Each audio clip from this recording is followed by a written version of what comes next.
We have a sort of love-hate relationship with mirrors. On the one hand, we need them to do our hair, to pluck our nose hairs, to check for pepper in the crevices of our teeth, because clearly the people we thought were our friends aren't going to tell us. Not that we're bitter, even though they had a full 2 hours of conversation to build up the courage. 3, 2, 1. On the other hand, for as much as we need mirrors, we also sort of are annoyed by them. We sort of despise them. They have this really frustrating habit of not lying to us. What we see in the mirror is what we get. And the problem, as we know, is that we don't always like what we see in the mirror.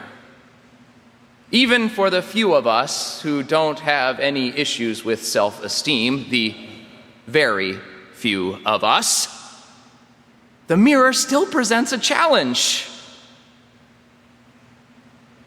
Because whether we like it or not, the mirror doesn't lie. And while other people can look at us and see a perfectly normal human being, we look in the mirror and all we can see is that weird thing with our left nostril, or earlobe, or you name it. And so we avoid looking.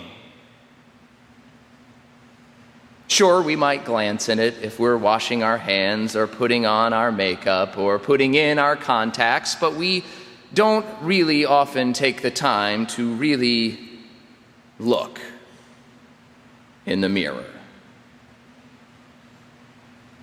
The problem, of course, is if we never really look, we never really see. And if we never really see, if we never really take that time for serious self-reflection, we run the risk of walking through life with that proverbial pepper in our teeth. The good news, friends, is that we're worth the look.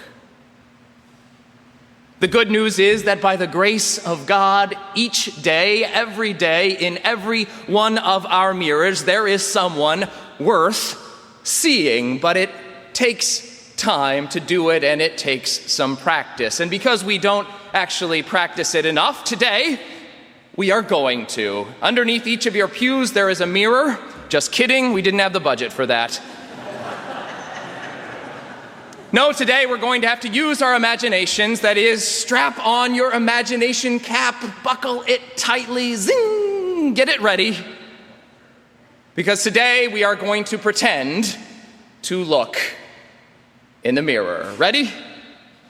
Okay, everyone, look in your mirror.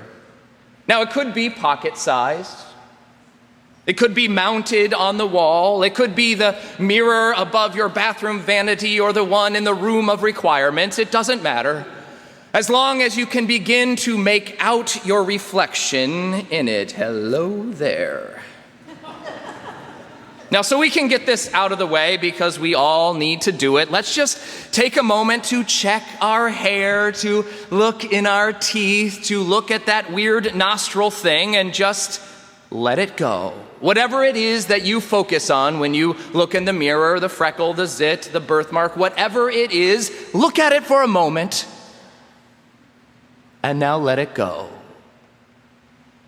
And so we are left with us. Now, truth be told, when we spend time really looking in the mirror, one of the things we think is this what people see when they see me? Is this what I look like? And truth be told, that's part of what's hard about looking in the mirror, because it's just the outside of us. It's that superficial edge of us. It's the ends of us, but not really what makes us us. Sure, it looks like us. It has our hairline, our shape, our nostril thing, but it doesn't have any of the other pieces that make us us. We might think of the octogenarian who still feels 35 inside. What we see in the mirror is not always who we are. It's not always an accurate reflection of what's on the inside. And while we often recognize that for ourselves when we look in the mirror, it's harder for us to remember that when we see others. That what we see when we see others is just what's on the outside. The truth is, we've gotten really good at seeing people and nicely categorizing them into whatever neat little box we need to put them in based on the color of their skin or the clothes they wear or the gender they present. And we think to ourselves, aha, I understand that person.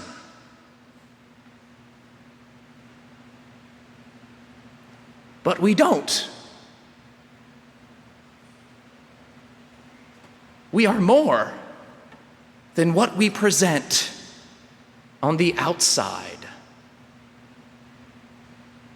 Certainly, this summer has been a reminder of the dangers of judging people for the way that they look. As we felt the racial tensions in our country rise over the last few months, as we've witnessed acts of violence, we recognize the danger that flows from not taking a moment to get to what is on the inside, of not taking a moment to recognize that each and every one of us are unique individuals and ought to be treated as such. As people of faith, as Christians who love, we are called to get to know people as more than just objects of our love. As Howard Thurman would tell us, we can't love in the abstract, we have to love in the particular. We love in the concrete. It's all well and good to say we have general love for humanity, but there's no such thing. That which we call humanity has a name, it has a voice, it has a feeling, it has needs, and we ought to pay attention to each of them as they come. James seemed to recognize this.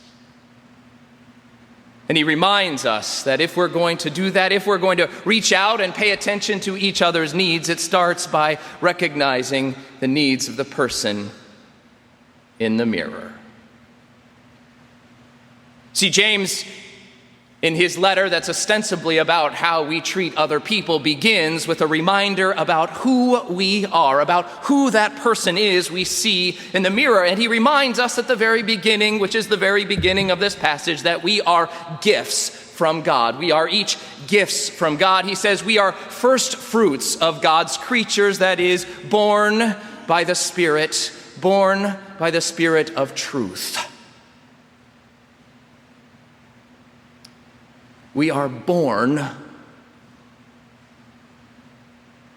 by the Spirit of truth. We are born to a God of truth, a God before whom there's no reason to pretend. A God before whom we don't have to get all gussied up. We don't have to wear any makeup. We don't have to pretend to be someone we're not. We don't have to turn so they just see us in the right light. No, we are born to a God who loves us no matter what we look like, no matter our nostril thing. God loves us. Do you hear? This is the promise of grace. This is the promise. This is the Spirit of truth. The truth of Jesus Christ is this, that there is nothing you can do or say to lose the love of God. And when we accept that promise, life changes. John Wesley used to say, everybody has grace. Before we're formed in the womb, the grace of God comes to us, but some of us will recognize that grace at some point in our life. And for those of us who do, when we recognize that grace, whether it's in a moment or a series of moments, life changes. How precious did that grace appear the hour I first believed. So as we look in our reflection, maybe the question is, what do we see? Do we see a gift from God? If so, great. If not, how do we expect to see it in other people? We are called to love our neighbors as ourselves. Friends, being a person of faith means beginning by recognizing that the person we see in the mirror is, believe it or not, enough. That we are enough, that person is enough. We don't have to be perfect to be loved. Do you hear? We don't have to be perfect to be loved.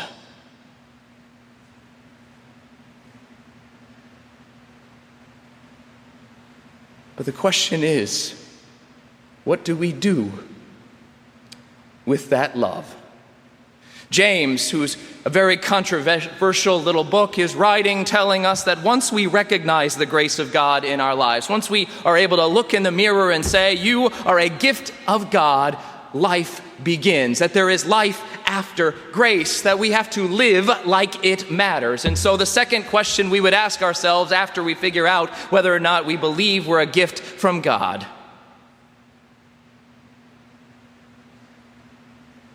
is, are we living like this matters?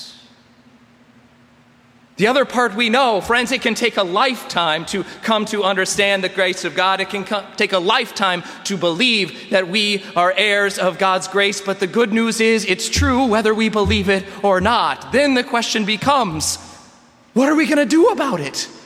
Are we living like this matters? And so as we look in the mirror, let us ask ourselves, are we living like grace matters? Sure, we all made it to church this morning, either virtually or here, and most of us are even still awake. Most of us. But what does this mean on Monday morning?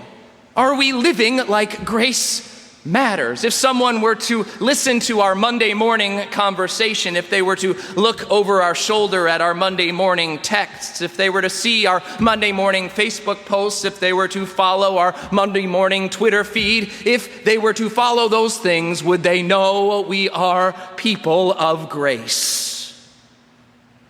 If someone were to open up our bank account, to balance our checkbook, to see our bank statements, to read our credit card bills, would they know we are people of grace? If someone were to open our diary to see how we spend our time, to see who we spend our time with, would they know we are people of grace? James says we can't just be hearers of the word, we have to be doers of the word as well. Otherwise, as he says, we're like people who stare in the mirror and then forget what they see. Friends, once we have seen the grace of God in our own lives, we have a responsibility to share it with others. And if we're wondering how to be hearers of the word and doers of the word and not just hearers of the word, it begins perhaps counterintuitively with some advice from James. He says, be quick to listen, slow to speak, and slow to anger. This is perhaps a passage that our presidential candidates could afford to read. Be quick to listen, slow to speak, slow to anger. Friends, once we recognize the grace of God in our own lives, we have a responsibility to share it. Now, James has been a controversial book in the Bible for at least since the Protestant Reformation. Martin Luther wanted to get rid of it altogether, but because he couldn't, he threw it last in his books in order of importance. He had to put it somewhere. He thought it was contradictory to Paul, who tells us that it is by faith alone that we find salvation, and thought that James was saying something different. But James, if we listen closely, is not saying that at all.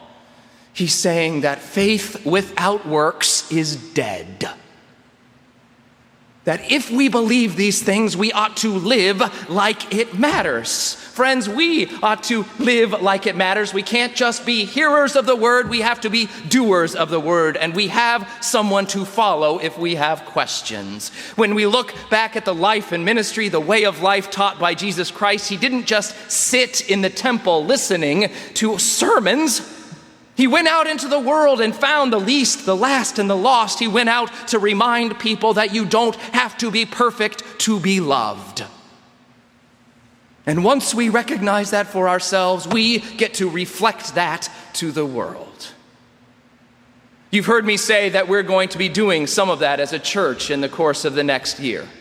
We are going to be doing some self-introspection, some self-reflection, asking ourselves both who we are and who God is calling us to be. And that's great, but it can't stop there. You might have noticed that we live in a community that could afford a hard look in the mirror right about now. As we've looked out over the last couple of weeks with the violence that has continued, with the racial tensions that have heated up, with the gap between those who have and those who have not becoming even wider, it is perhaps time for us to look in the mirror and ask ourselves some hard questions. But it can't stop there. As a nation, we have to ask ourselves some hard questions, to take a long, hard look in the mirror after yet another week of gun violence. This time on live television, perhaps it's time to start asking some questions about our relationship to guns, about whether or not the Second Amendment is more important to us than the Second Commandment. Perhaps it's time to start asking some questions. But we can't stop there. Friends, once we have looked as a church, as a community, as a nation, we ought to look as a world to what is important to us, to look in the mirror and to ask ourselves, are we treating this world like it ought to be treated? To ask ourselves whether the way that 90% of the people in this world live is okay with us. We can't just be hearers of the word, we have to be doers as well. Once we have recognized the grace of God in our own lives, we have to reflect that grace for others. The good news is we don't have to be perfect to do it. That is the promise of grace. And so we've practiced. We've held up the mirror and looked past all of those supposed imperfections to see ourselves and to recognize the gift from God that is in front of us each time we look in that mirror. We've asked ourselves the hard question of whether or not we are living like this matters, and now comes time to put down the mirror. To turn out into the world, to leave this place, and to reflect the grace of God that is in us. Don't get rid of the mirror. We know the challenge that comes from not ever taking the time to reflect back on oneself. We need it from time to time. We need to look in the mirror and again remind ourselves of who we are, and again remind ourselves to ask ourselves that question whether or not we're living as God has called us to live. No, we need to continue to do that. We need to look for that proverbial pepper in our teeth.